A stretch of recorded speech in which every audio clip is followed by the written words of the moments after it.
Lewes Priory is one of the most important heritage sites in terms of the medieval heritage in the country, and therefore we're very privileged here in Lewes to have a monument equal in importance to the Lewes Castle, which was largely destroyed in the Reformation but left remains for us to enjoy into the 21st century. The Priory was much bigger than the castle. It was a very, very important and significant building for the people of Lewes and would have dominated the landscape. So what we have left is really only the undercrofts, the basements of these domestic buildings.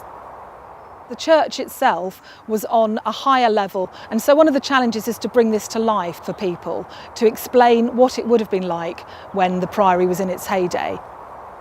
For many years it was surrounded by a chain-link fence and protected from vandalism, but the people of Lewes couldn't enjoy it.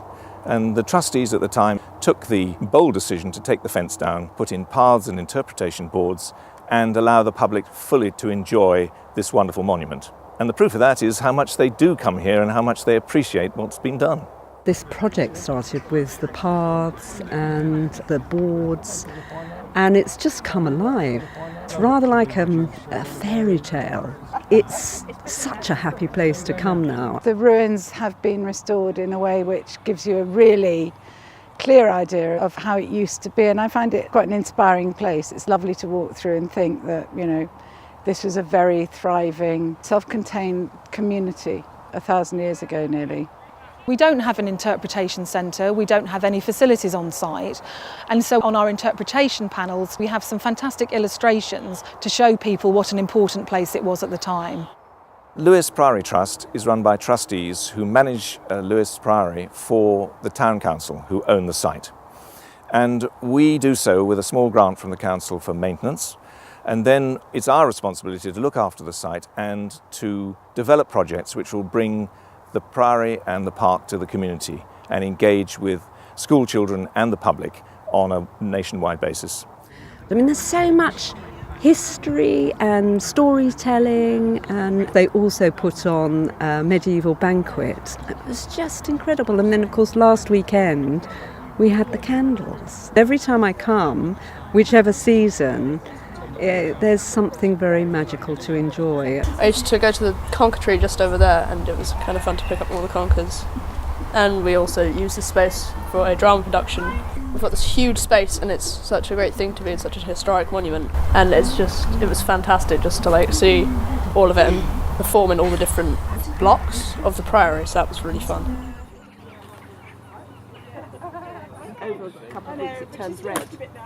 There was once a herb garden here when the Priory was up and running. It's at the east end of the site, close to what once was an infirmary.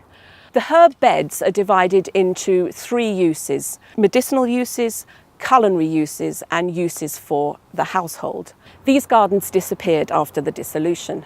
2 history teachers from Priory School down the road and Lewes Technical College got pupils to create beds, grow herbs, to try and re-establish as far as possible a medieval herb garden.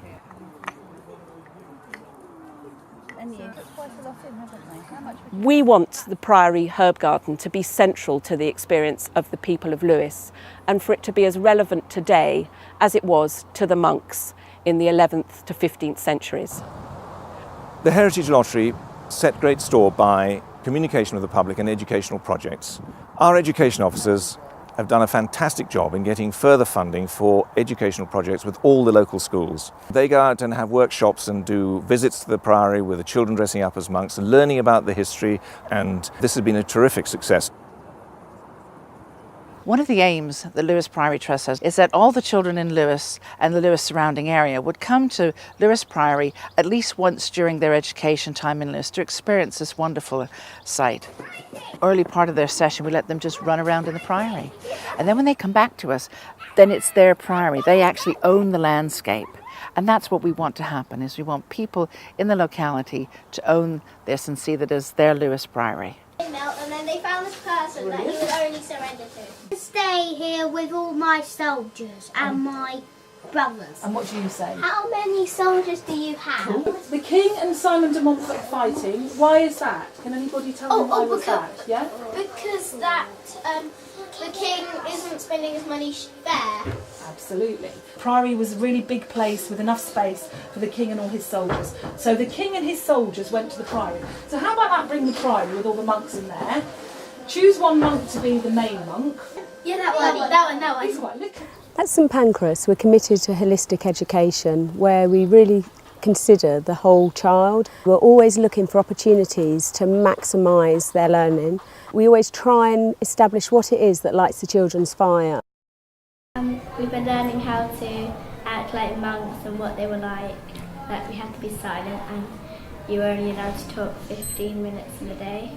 If someone had made a noise, they had a punishment and people had to walk over them. We've done 2 different activities of eras. We've done the Tudors and the Battle of Lewes. I'm prepared for the St Pancras Day feast, and we reenacted the battle. I remember pressing these little metal things into clay to make relief panels. I quite like making the calendula oil. The monks used it to heal like cuts and bruises.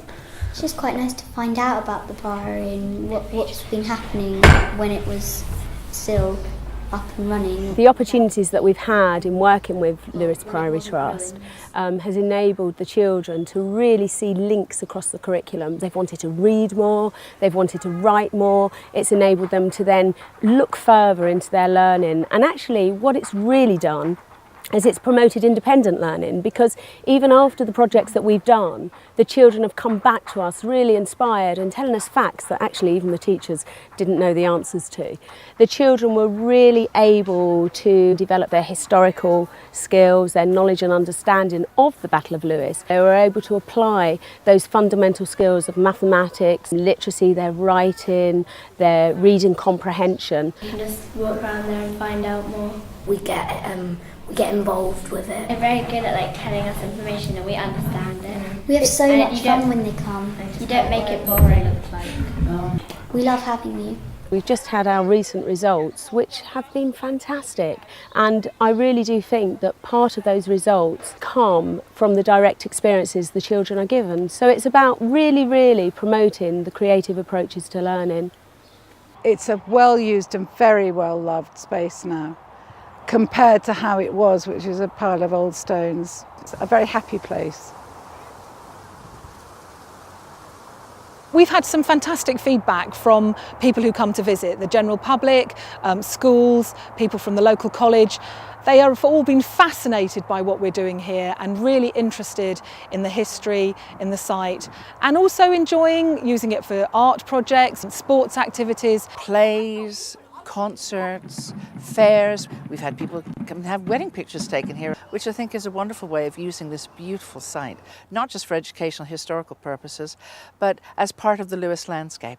To me, what's inspiring about the Priory is that it's a microcosm of all the activity that went on the medieval site. It's not just about prayer, it's about eating, it's about drinking and brewing, it's about housework, it's about dyeing clothes, and it's about religious ceremony. It's open 24 hours and free of access. There are no tickets, there are no formalities. People of all ages and interests come here, walk their dogs, read the information boards, enjoy the history, and enjoy a picnic in the grounds. So that is the most satisfying part of opening this to the public.